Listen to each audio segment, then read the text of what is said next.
BNP একটা দায়িত্বশীল রাজনৈতিক দল।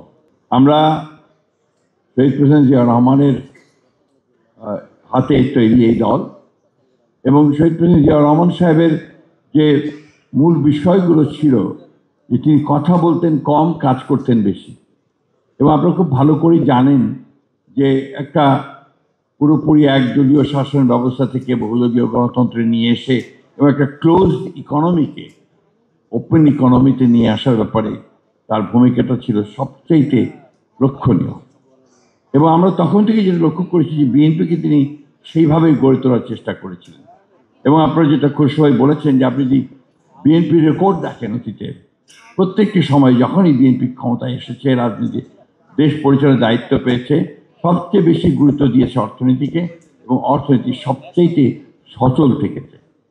আজকে যে বিষয়টার উপরে আমরা সবচেয়ে বেশি গুরুত্ব দিতে চাই সেটা হচ্ছে যে সাধারণ মানুষগুলো যেন ভালো থাকে, আমাদের কৃষকেরা যেন ভালো থাকে, তার সমস্যার সমাধান যেন করা যায়, আমাদের শ্রমিকেরা তারা যেন তাদের শ্রমের ন্যায্য মূল্য পায়,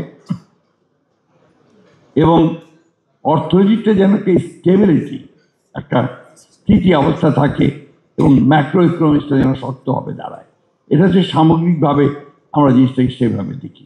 এবং সেই জন্যই আপনারা লক্ষ্য করেছেন যে প্রত্যেকবারই বিএনপি যখন রাষ্ট্র পরিচয়ের দায়িত্ব পেয়েছে, বিএনপি বিরুদ্ধে অন্তত এই কথা বলা যায়নি যে বিএনপি অর্থনীতি ধ্বংস করে দিয়েছে।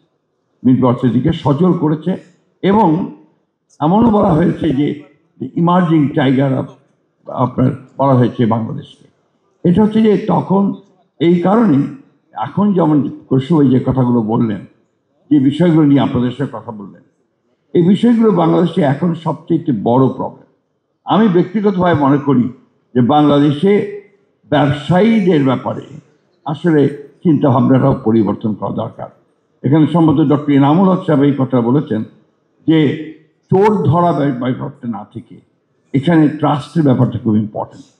ব্যবসায়ীদেরকে যদি আমরা বিশ্বাসই না করি, তাহলে সে আমার ব্যবসা করে আমাকে সে কী দেবে? এই বিষয়গুলো আমার মনে খুব জরুরি। আরেকটা বিষয় যেটা আমি তুলে আনতে চাই আপনাদের সামনে, আমাদের 15 বছর যারা লুট করেছেন, চুরি করেছেন, ব্যাংক ডাকাতি করেছেন, লুটপাট করে নিয়ে চলে গেছেন, তাদেরকে ধরেন, তাদেরকে শাস্তি দেন।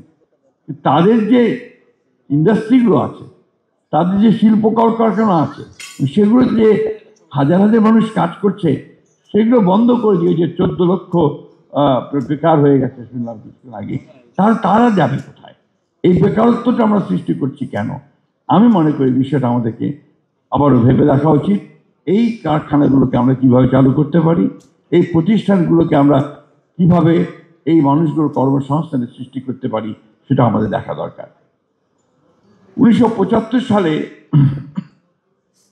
যখন আপনার পট পরিবর্তন হলো, তো সেই সময় অনেকে ভেবেছিল যে তারপরে বাংলাদেশ বোধহয় ডুবেই যাবে, কিন্তু শহীদ প্রেসিডেন্ট জিয়া রহমান সাহেব তিনি টেনে উপরে তুলেছিলেন একটা বটমলেস বাস্কেট থেকে, সেটাকে তিনি একটা সম্ভাবনার